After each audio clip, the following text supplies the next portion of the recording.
HarperCollins presents The Day We Meet Again by Miranda Dickinson. Read by Laura Kirman and Joshua Manning.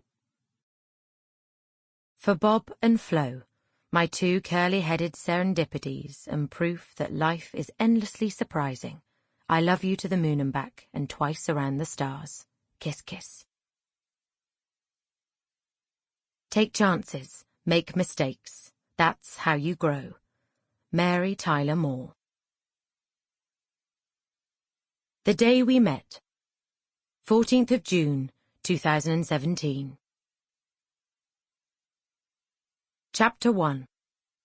Phoebe. All trains delayed, the sign reads. No, no, no! This can't be happening. I stare up at the departure board in disbelief. Up until 20 minutes ago, my train had been listed as on time, and I'd allowed myself a glass of champagne at St Pancras Eurostar Bar, a little treat to steady my nerves before the biggest adventure of my life begins. Looks like we aren't going anywhere soon, the woman next to me says, gold chains tinkling on her wrist as she raises her hand for another glass. She doesn't look in a hurry to go anywhere. But I am. I arrived at St Pancras 2 hours early this morning. The guys driving the cleaning trucks were pretty much the only people here when I walked in. They performed a slow, elegant dance around me as I dragged my heavy bag across the shiny station floor. I probably should have had a last lie-in, but my stomach has been in a knot of nerves since last night, robbing me of sleep. I'm not always early, but I was determined to be today, to make sure I actually get on the train. I want this adventure more than anything else in my life, but doubts have crept in over the last 2 weeks, ever since all the tickets were booked and my credit card had taken the strain. Even last night, frustratingly wide awake and watching a film I didn't really care about, after the farewell drinks in our favourite pub in Notting Hill, when I was so certain I was doing the right thing. I found myself considering shelving the trip. Who jacks in everything and takes off for a year anyway? Certainly not me. Phoebe Jones, 32 years old, and most definitely not gap year material.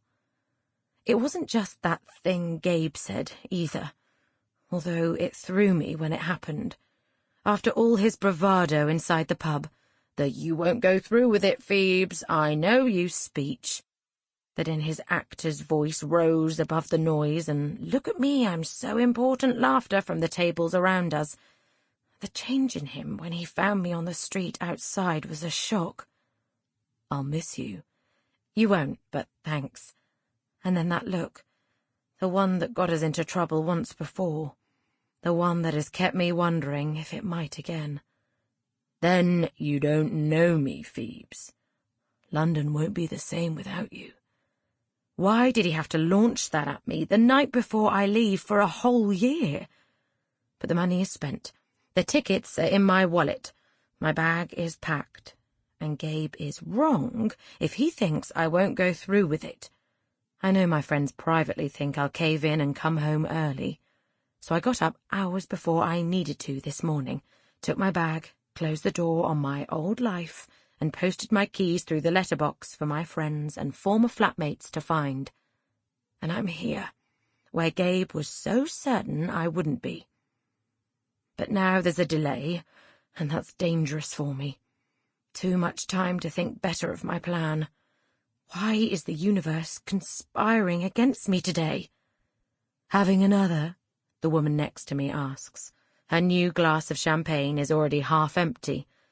Perhaps she has the right idea. Maybe drinking your way through a delay is the best option. "I don't think so, thanks," I reply. I can't stay here. Not until I know exactly what kind of delay I'm facing. "I'm going to find out what's happening." The woman shrugs as I leave.